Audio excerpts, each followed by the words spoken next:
मुझे बहुत से मैसेजेस रिसीव हुए थे कि आप डाइट के ऊपर एक वीडियो बनाएं कि कैंसर पेशेंट्स को कौन सी डाइट लेनी चाहिए और कौन सी डाइट नहीं लेनी चाहिए। अस्सलाम वालेकुम दोस्तों, कैसे हैं आप लोग? उम्मीद है सब लोग खैरियत से होंगे। मैं हूं फाइज़ा सलीम और एक बार फिर एक और वीडियो के साथ आपके सामने हाजिर हूं। मैं एक ब्रेस्ट कैंसर सर्वाइवर हूं। 2022 में मुझे ब्रेस्ट कैंसर डायग्नोज हुआ था और मेरा ट्रीटमेंट तकरीबन मुकम्मल हो गया। कीमोथेरेपी, सर्जरी और रेडियोथेरेपी, इसके अलावा मुझे हर्सटेंट के 17 साइकिल्स लगे हैं और मैं अब हार्मोनल थेरेपी पे हूँ। मैं अपनी कैंसर जर्नी आपके साथ शेयर करती रहती हूँ ताकि मेरे तजर्बे से किसी को अगर कोई फ़ायदा हो सकता है तो ये मेरे लिए बहुत खुशी की बात होगी। आज मैं एक मोस्ट डिमांडिंग वीडियो लेकर आ रही हूँ। मुझे बहुत से मैसेजेस रिसीव हुए थे कि आप डाइट के ऊपर एक वीडियो बनाएं कि कैंसर पेशेंट्स को कौन सी डाइट लेनी चाहिए और कौन सी डाइट नहीं लेनी चाहिए। असल में मैं ख़ुद इतनी स्ट्रिक्टली डाइट को फॉलो नहीं कर रही थी, तो मुझे लगा कि मैं इस पर अभी वीडियो नहीं बना सकती। लेकिन अब मैं हेल्दी लाइफस्टाइल की तरफ, हेल्दी डाइट की तरफ आने की बहुत कोशिश कर रही हूँ, तो मैंने सोचा क्यों ना आपको भी साथ साथ अपडेट करती रहूँ। तो जहाँ तक डाइट का ताल्लुक़ है, एक हेल्दी डाइट का ताल्लुक़ सिर्फ कैंसर पेशेंट्स से नहीं है। हम सबको एक जो हेल्दी लाइफस्टाइल अपनाना चाहिए, वो जो उसके स्टैंडर्ड्स हैं वो तकरीबन सबके लिए सेम है। क्योंकि अगर हमें कैंसर हो जाता है तो उसके बाद हमारी तो इम्यूनिटी और सारी चीज़ें ज़्यादा कॉम्प्रोमाइज़ हो जाती हैं, तो हमें बहुत ज़्यादा केयरफुल होना पड़ता है और होना चाहिए।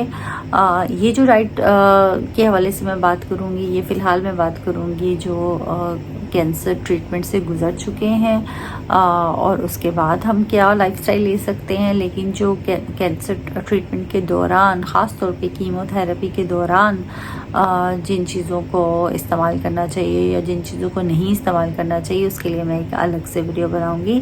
क्योंकि कुछ चीज़ें ऐसी हैं जो हम कीमोथेरेपी के दौरान मत ना लें और या एहतियात करें तो वो ज़्यादा बेहतर है। तो जी चलते हैं अपनी एक डाइट की ओवरव्यू की तरफ कि हमें किस किस्म की डाइट लेनी चाहिए। तो डाइट के हवाले से अगर मैं कहूँ तो ये तकरीबन वही डाइट है जो एक हेल्दी लाइफस्टाइल में हम सबको लेनी चाहिए। हमने जो इसका एक असूल रखना है वो है साफ़ सुथरी, हेल्दी और हाइजीनिक डाइट। प्रोसेस्ड फूड से हमने इज्तनाब करना है, हमने ऑयली और फ्राइड चीज़ों से हमने इज्तनाब करना है, हमने शुगरी आइटम से इज्तनाब करना है और हमें फार्म की चीज़ें इस्तेमाल नहीं करनी, जैसे कि ब्रायलर है, जैसे कि फार्म की मछली है। तो इस तरह की चीज़ों का हमें ख़याल रखना है। ये तकरीबन सभी को पता होती है कि हेल्दी डाइट है क्या और हमें क्या क्या चीज़ें हमारे फ़ायदे में हैं, क्या क्या चीज़ें हमारे नुकसान में। फिर भी हम अपनी मसरूफ़ियत की वजह से, अपनी रूटीन की वजह से हम इस पे इतनी तवज्जो नहीं दे पाते, लेकिन हमें देनी चाहिए। ये एक सेहत की जो झटका होता है ना, तो उसके बाद ही हमें एहसास होता है। फिर भी कोई बात नहीं, देर आए दुरुस्त आए। अब जितनी ज़िंदगी है उसको हेल्दी लाइफस्टाइल से गुजारने की कोशिश करते हैं इंशाल्लाह। कोशिश कीजिए कि अपनी जो है ज़िंदगी में प्लास्टिक का इस्तेमाल कम से कम कीजिए। प्लास्टिक बॉटल्स, प्लास्टिक फ़ूड जिसके अंदर प्लास्टिक कंटेनर्स की फ़ूड, प्लास्टिक में माइक्रोवेव में गर्म करना, माइक्रोवेव का वैसे भी ओवरऑल आप कम कर सकते हैं, इस्तेमाल तो ज़्यादा बेहतर है। ये कहना बहुत आसान है लेकिन करना थोड़ा मुश्किल है, क्योंकि हमारी ज़िंदगियों में ये चीज़ें इतनी ज़्यादा शामिल हो चुकी हैं कि इनसे अवॉइड करना, इनसे बचना ज़रा मुश्किल है। लेकिन हम कोशिश ज़रूर कर सकते हैं, हम मिलकर कोशिश करेंगे और इंशाल्लाह अपनी ज़िंदगियों को बेहतर और हेल्दी बनाने की कोशिश करेंगे।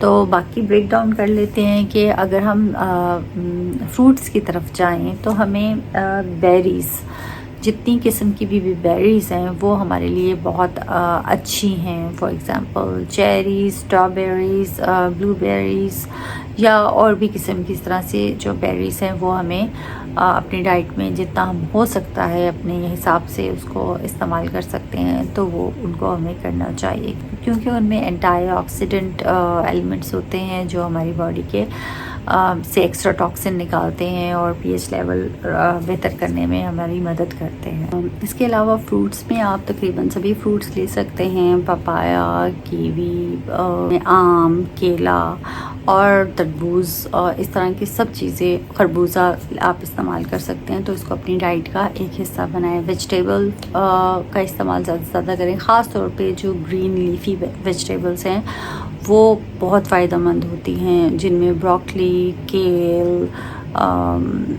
पालक, धनिए का इस्तेमाल और लौकी।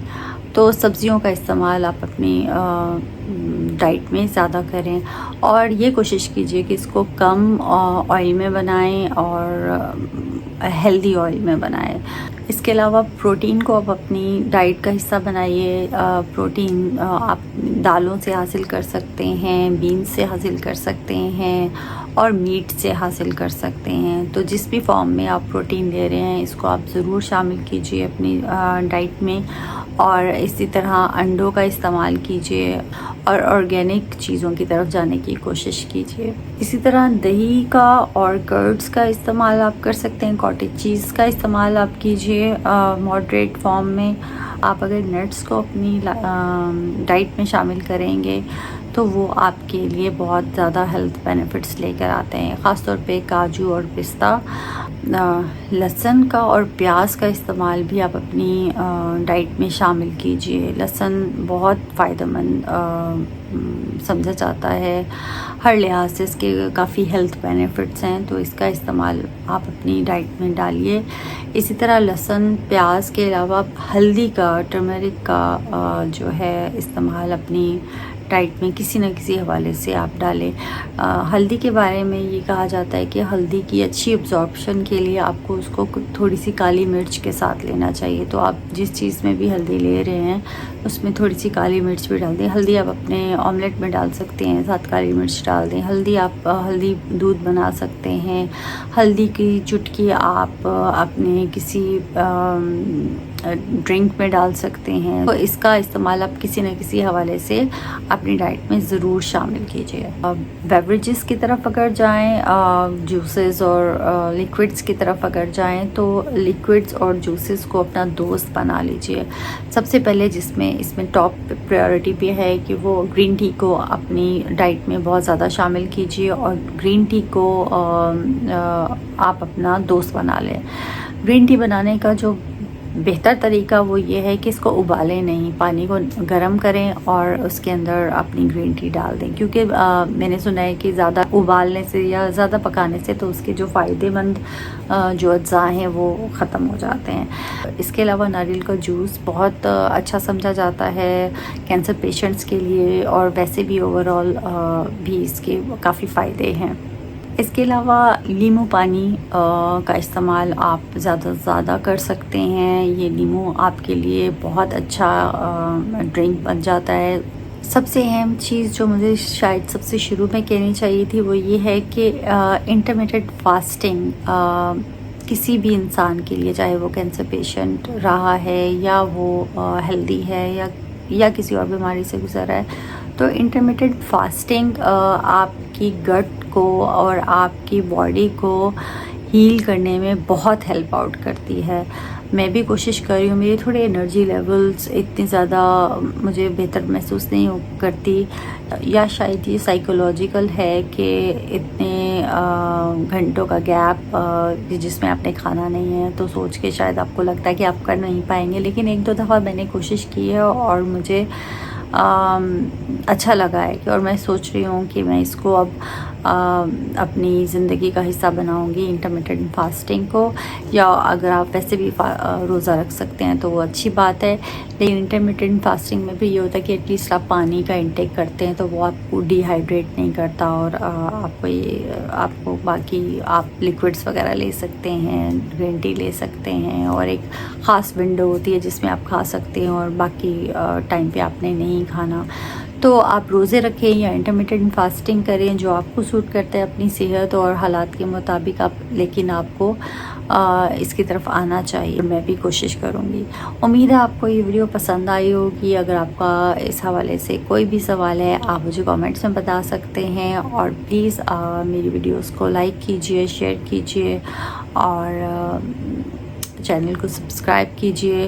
मैं देखती हूँ कि चैनल को जो लोग देखते हैं उनमें सब्सक्राइबर्स कम हैं और नॉन सब्सक्राइबर्स ज़्यादा हैं, तो मेरी उनसे रिक्वेस्ट है कि अगर आप चैनल को सब्सक्राइब कर देंगे और शेयर करेंगे तो मुझे बहुत अच्छा लगेगा, और मेरे लिए ये आपकी तरफ से एक अप्रिसिएशन होगी। तो इसके साथ ही मुझे इजाज़त दीजिए। इंशाल्लाह फिर एक और नई वीडियो के साथ आपके साथ हाजिर होंगी। तब तक के लिए इजाज़त। खुदा हाफिज़।